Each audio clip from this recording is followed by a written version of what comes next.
امیر المومنین فی الحدیث حضرت عبداللہ ابن مبارک رضی اللہ تعالیٰ، صحابی نہیں لیکن حدیث کے امیر ہیں۔ ان کا جب نام آ جاتا ہے کسی حدیث میں تو کسی محدث کی جرت نہیں ہوتی اس حدیث کو تسلیم نہ کرے۔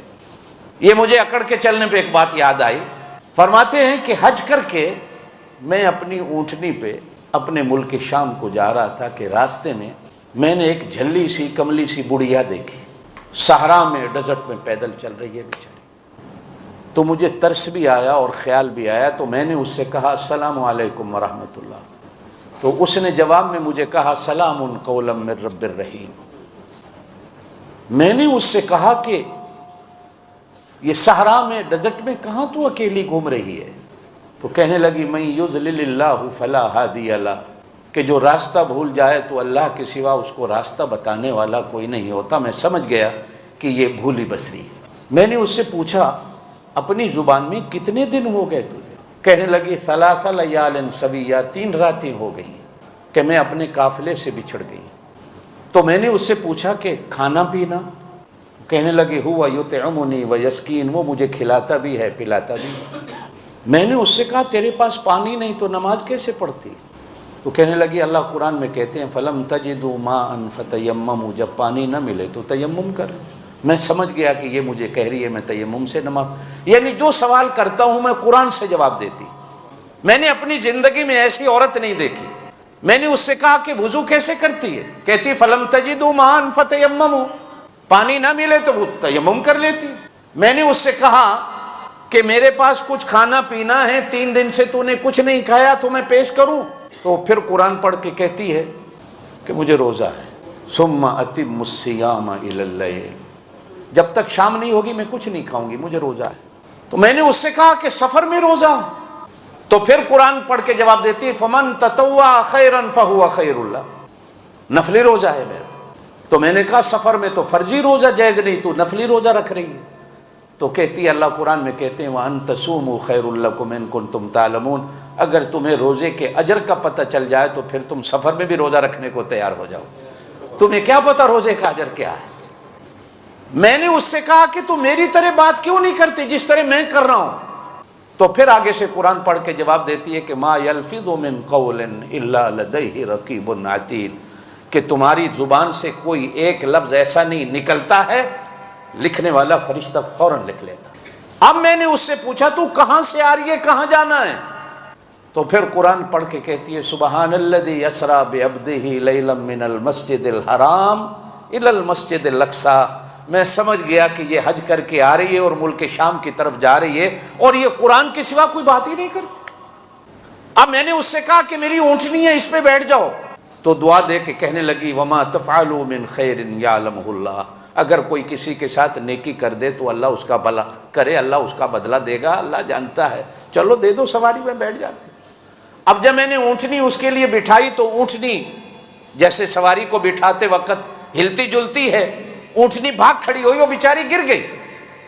جیسے یہ گری تو زبان سے کہتی ہے وما اصابکم من مصیبت فبما کسبت ایدیکم، یہ مصیبت اللہ کی طرف سے آئی ہے، اس میں نہ تیرا قصور نہ میرا قصور نہ اونٹنی کا قصور، اونٹنی کو ڈانٹ نہیں ہے، اللہ کی طرف سے آیا، جو بھی مصیبت آتی ہے وہ اللہ کی طرف۔ اب میں نے اونٹنی کو پھر بٹھا کر باندھ کر اس کو بٹھانا چاہا تو پھر قرآن پڑھ کے مجھے کہتی ہے کہ اللہ قرآن میں کہتے ہیں قل للمؤمنین یغضوا من ابصارہم، کہ ایمان والے مردوں سے کہہ دو کہ عورتیں سامنے آ جائیں تو اپنے نگاہوں کو جھکا لیں، نگاہوں کو جھکاؤ تاکہ تیری نگاہ میرے چہرے پر نہ پڑے، میرے کپڑے پھٹ گئے ہیں۔ اب میں نے اس کو اونٹنی پہ بٹھایا تو اب میں وہ بات مجھے جو یاد آئی، میں اونٹنی کو بھگانے لگا تیز تیز کہ کہیں راستے میں اس کا قافلہ مل جائے جس سے یہ بچھڑی ہوئی ہے۔ تو اونٹنی جو تیز چلی تو اونٹنی پہ بیٹھی بیٹھی کہتی ہے وقصد فی مشیک وغضض من، ہولے چلا ہولے چلا، اللہ کہتے ہیں کہ ہولے ہولے چلو، میں نے ہولے چلائی۔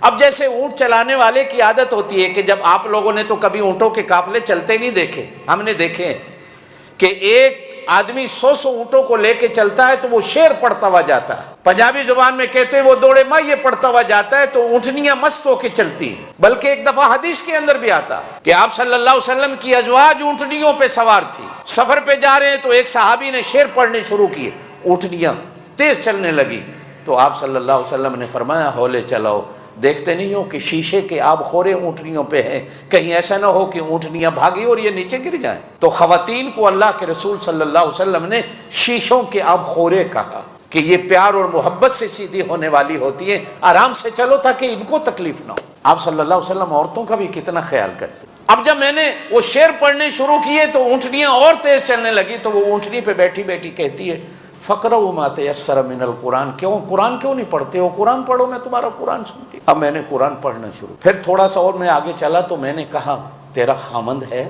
تو وہ فوراً اونٹنی پہ بیٹھ کہتی ہے یا ایھا الذین آمنوا، ایمان والو، لا تسألوا عن اشیاء ان تبد لکم، جو تمہاری چیزیں نہیں ان کے بارے میں پوچھتے کیوں؟ جن چیزوں کا حق ہی نہیں تمہارے اوپر، ان چیزوں کے بارے میں پوچھتے کیوں؟ میں نے کہا کو قوم قبیلہ، پھر کہنے لگی ولا تقف ما لیس لک بہ علم، جدھر جانا ہی نہیں خبردار نہیں پوچھنا کہ میں کس قوم قبیلے سے، بس اپنے اونٹوں کو چلاؤ۔ حضرت عبداللہ ابن مبارک کہتے ہیں کہ میں نے اب سارے راستے بات، لیکن مجھے یہ تھا کہ جلدی اس کا قافلہ کہیں مل جائے۔ اچانک دیکھا تو وہ قافلہ، اب مجھے خیال آیا، میں نے پوچھا کہ اس قافلے میں تیرا کون ہے کہ جس کو میں بلاؤں؟ تو کہنے لگی المال والبنون زینت الحیات الدنیا، میں سمجھ گیا کہ اس کے بیٹے اس کے قافلے۔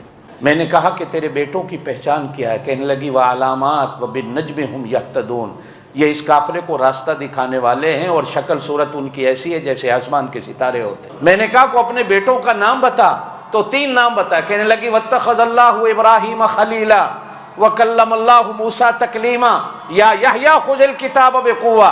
میں سمجھ گیا کہ قبیلے میں اس قافلے میں 3 اس کے بیٹے ہیں، ایک کا نام ابراہیم ہے، ایک کا نام موسیٰ ہے اور ایک کا نام یحییٰ ہے۔ میں نے زور سے آواز دی ابراہیم، موسیٰ، یحییٰ۔ دیکھا تو 3 نوجوان آسمان کو ستاروں کی طرح بھاگتے ہوئے روشن چہرے والے میرے پاس آئے۔ میں نے کہا اسے جانتے ہو؟ کہنے لگی یہ ہماری اماں۔ کیا ہو گیا تھا کہ پیچھے بچھڑ گئی تھی، قافلہ ہمارا چل پڑا۔ اب وہ اتری تو اتنے میں اپنے بچوں سے کہنے لگی فبعثوا احدکم، ایک بندہ جاؤ بیوارے کے قوم کو پیسے لے لو، حاضہ الی المدینہ، اس شہر میں جاؤ، اس مہمان کے لیے کوئی کھانا لے کے آؤ۔ اب ان میں سے ایک بچہ بھاگتا ہوا بازار جاتا ہے میرے لیے کھانا لے کے آتا۔ اب جب کھانا میرے سامنے رکھا تو وہ عورت پھر قرآن پڑھ کے کہتی ہے کلوا واشربوا ہنیئا بما اسلفتم فی الایام الخالیہ، یہ جتنے پیچھے میرے اوپر احسان کرتا آیا ہے نا اس کا بدلہ ہے، کھاؤ اور پی۔ میں نے کہا قسم ہے مجھے حرام ہے یہ کھانا میرے اوپر، پہلے مجھے بتاؤ کہ یہ تمہاری ماں کی حالت کیسی ہے؟ تو وہ بچے رو کے کہنے لگے 40 سال ہو گئے آج تک ہماری ماں نے قرآن کے سوا کو بات ہی نہیں، قرآن کے سوا کو بات ہی نہیں کی، جب بولتی ہے قرآن بولتی۔ ہم کہتے ہیں اماں ہماری زبان میں بات کر، تو وہ کہتی ہے بولوں گی اللہ کے ہاں لکھا جائے گا، اور میں چاہتی ہوں کہ میں اس حالت میں مروں کہ میرے ہونٹوں پر قرآن کے سوا کوئی بات ہی نہ ہو۔ ایسی ایسی عورتیں بھی دنیا میں کہ جن کی زندگی ایسے گزری کہ قرآن کے سوا کبھی بات